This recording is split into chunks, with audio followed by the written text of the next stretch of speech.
Opposition, Kemi Badenoch. Thank you, Mr. Speaker. Mr. Speaker, I wish the Prime Minister every success on his trip to Washington. The visit to see President Trump must serve our national interest. The Prime Minister and I are completely united in our support for Ukraine as a proud and sovereign nation. Yeah. What specific steps will he take to ensure Ukraine is at the negotiating table for any peace settlement? Well, I thank her for her words about the forthcoming trip.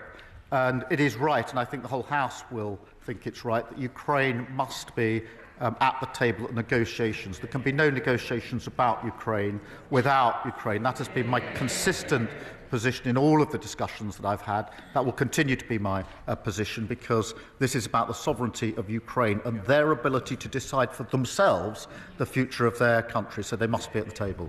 Kemi Badenoch. Mr. Speaker, I thank the Prime Minister for that answer, and as I said, I wish him every success. We want to support him on this issue. So turning to the details of the plan he set out yesterday. Over the weekend, I suggested to the Prime Minister that he cut the aid budget, and I'm pleased that he accepted my advice. Mr. Speaker, it's the fastest response.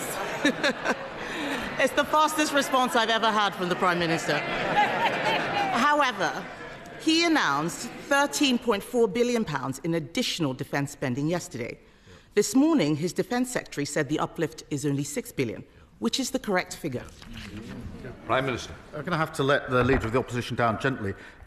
She didn't feature in my thinking at all. I was so busy over the weekend I didn't even see her proposal. I think she's appointed herself, saviour of the Western civilization. It's a desperate search for relevance.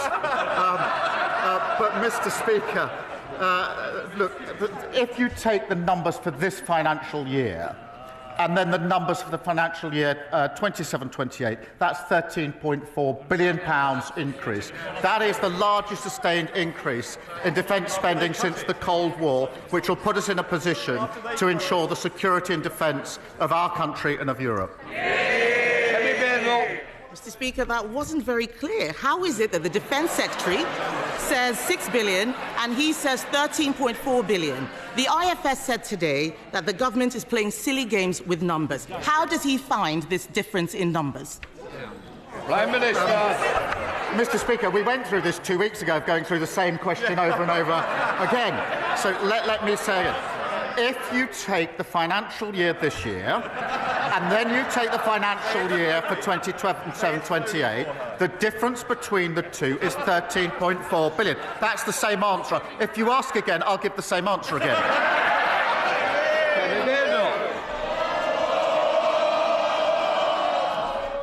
I'll decide when it's more. Mr. Speaker, someone needs to tell the Prime Minister that being patronising is not a substitute. Not a substitute for answering questions. It's not a substitute. He hasn't answered. What he has said is different from what he said yesterday. We are still not clear where the money is coming from. We want to support him. He's also said that we should put British troops on the ground in Ukraine. We haven't seen the detail of any proposals. Would his new spending plans allow him to fund this commitment effectively? Prime Minister.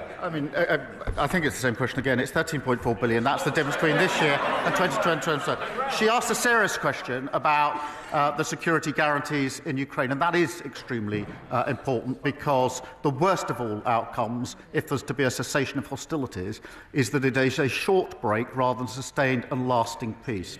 And I think that that means there's got to be security guarantees. I've indicated that we will play our full part. There has to be US backing, because otherwise I don't think it will deter Putin. We are working on that. I'm having extensive discussions about it, not in a position to put details before the House, as she well knows today, but I'll continue down that route, because I want a lasting peace in Ukraine and Europe for the safety and security of Ukrainians, of Europeans, and, of course, for everybody in this country.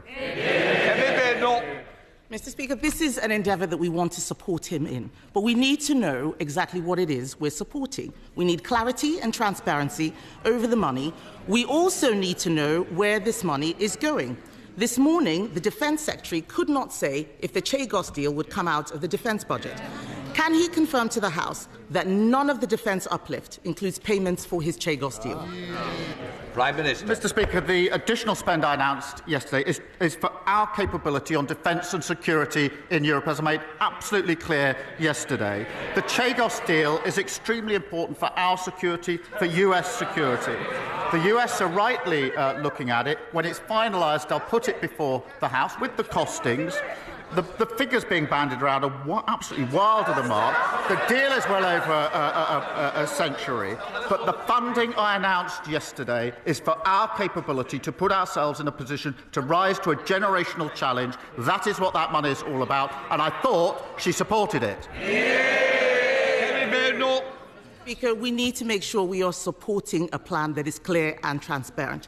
Yesterday, the Prime Minister set an ambition for defence spending to reach 3% in the next Parliament. We agree with him, but this could be 2034, almost a decade away. That is too slow. We don't know how he will pay for it. We cannot raise taxes further. We already pay more on debt interest than defence, and everyone in this House would have heard him not answer the last question. So I will ask him again. Is he paying for the Chagos deal with this defence uplift or not? Prime Minister.